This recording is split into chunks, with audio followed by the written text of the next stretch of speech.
Ou tu es encore resté chez Oracle? Donc toujours dans cette division qui avait été finalement séparée de façon assez stratégique du reste du groupe, on continuait notre épopée dans le monde du mobile. Oracle finalement maintenant a pas mal de technologies qui s'appliquent pas mal à tout ce qui est côté serveur. À l'époque, il y avait plus de technologies qui étaient dans les mobiles eux-mêmes, avec des technologies embarquées, des mini-bases de données, des choses comme ça. Donc c'est sur quoi on travaillait. Donc là, on arrive 2003, en gros, 2003-2004, l'économie va un peu mieux. Donc tu reçois des nouveaux coups de téléphone?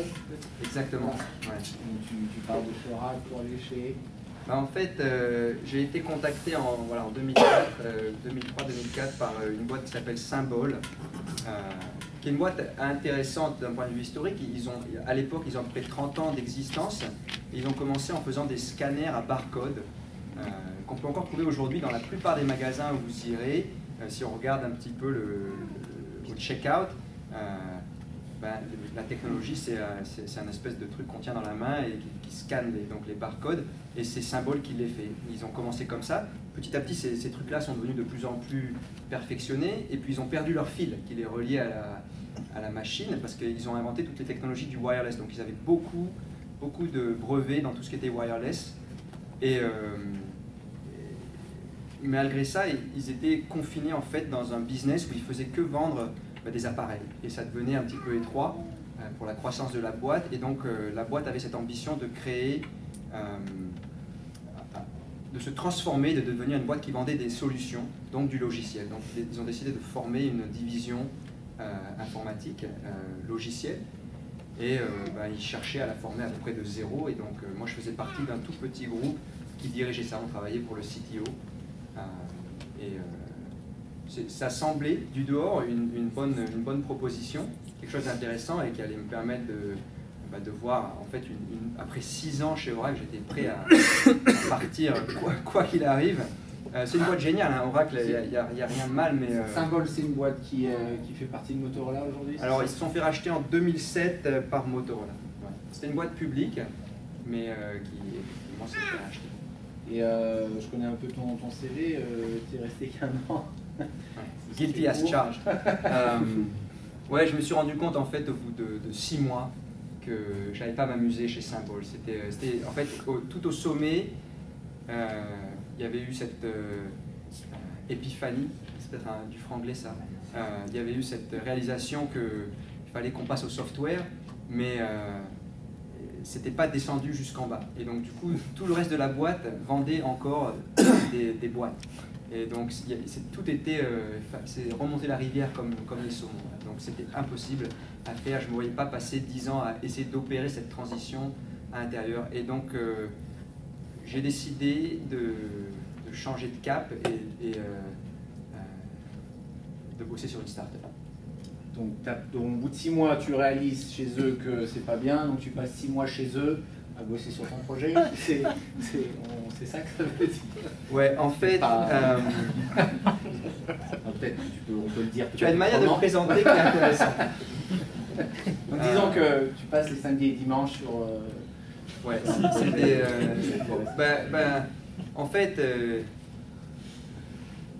Mon expérience des startups, en tout cas, c'est que il y a plusieurs choses qui comptent, bien sûr. L'équipe, c'est peut-être la chose la plus importante. Donc ma première décision, c'était avec qui. Et donc pour ça, j'ai regardé autour de moi. Il y a quelqu'un qui est un de mes amis très proches, que je connaissais depuis mon arrivée, en fait, donc depuis à peu près 7-8 ans, avec qui j'aurais toujours voulu travailler. Et donc on a décidé de bosser ensemble.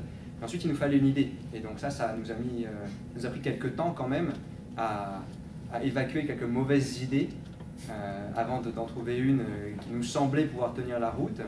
Et ensuite, ça allait très vite. Ensuite, on a passé à peu près 3 mois à affiner cette idée-là, et puis ensuite, comme tu le disais, quelques nights and weekends à faire le premier prototype, et ensuite je suis parti de Symbol. Donc là, tu montes ta société qui s'appelait ActiveWeave. ActiveWeave. Peut-être que les gens connaissent mieux avec le nom des produits. Ouais, en fait, oui. Le truc, c'est que c'était 2005. Donc c'était le moment où le Web 2.0 était encore perçu comme quelque chose d'excitant. TechCrunch avait quelque chose comme 10 000 lecteurs. Les premières soirées de TechCrunch étaient dans son backyard avec un barbecue. Alors que maintenant c'est August Capitol avec une liste d'attente pour être invité. Donc c'était vraiment tout petit. Et c'était l'époque du tout ce qui était les blogs, les wikis, les choses comme ça. Il y avait pas mal de technologies. On a eu une idée qui était plutôt finalement une idée technologique.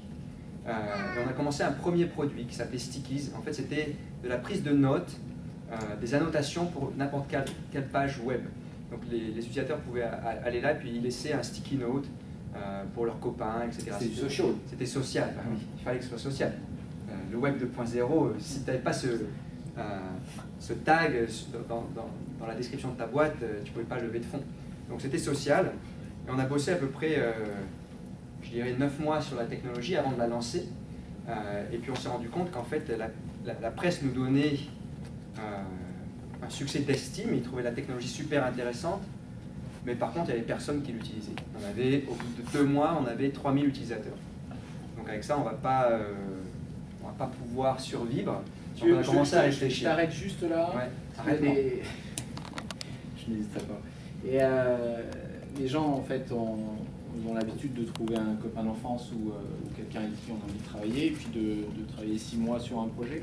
Et à un moment donné, il faut lever de l'argent, ou il faut se financer. Donc tu as fait quel mode? Tu t'es fait financer? Et si tu t'es fait financer, comment tu as fait pour lever ça? Alors,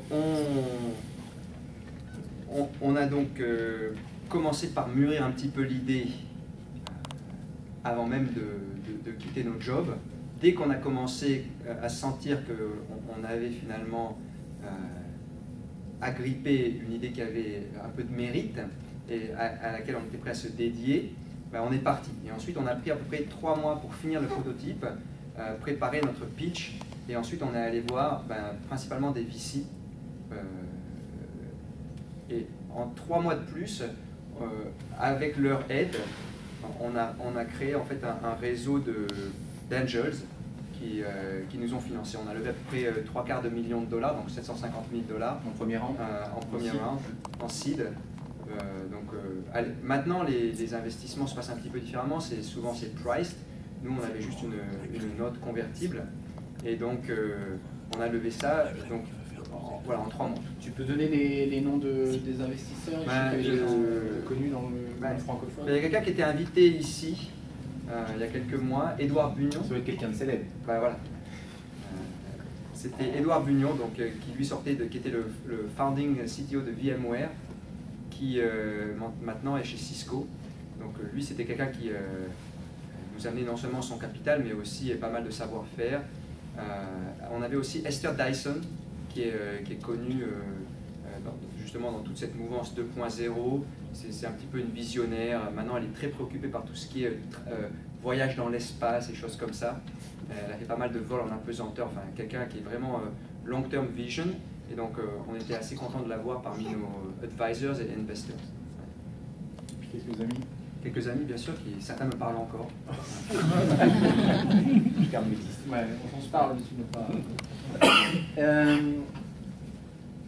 Donc la boîte marche relativement bien, enfin marche difficilement au début. Et puis moi, tout d'un coup, je me souviens avoir suivi quand même ton expérience et ça marchait bien.